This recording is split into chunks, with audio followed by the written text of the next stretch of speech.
Walang kami ni Hani tuloy ni Mumin, mga idol. Tapos na siya mag-dinner. Tapos na rin ako mag-dinner. Ayan. Walang dinner. Wala. Paano yung amo kong lalaki nasa Japan. Then, yung amo kong babae may work na rin. Umuwi yan siya mga minsan parang naririnig ko siya 12:00 na ng gabi. Tapos yung alaga kong lalaki nagtitraining na rin ng army. Then yung alaga kong babae nag-aaral na sa Japan. So nakakalungkot din pala no, mag-isa.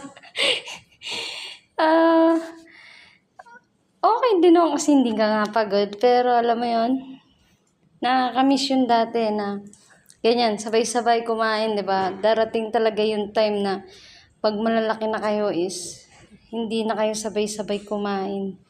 Ganun din dito mga idol. Parang tayo, dati sabay-sabay tayo kumain kasama yung buong pamilya natin, di ba? Talagang parang hindi magsisimula yung dinner pagka hindi kayo kompleto. Ganun pala yung mga idol. Talagang realidad na kaya pala gusto ng magulang natin na sabay-sabay tayong kumain dati. Kasi darating yung time na hindi na tayo sabay-sabay kumain. So, yun lang mga idol. Na-share ko lang. Have a good night.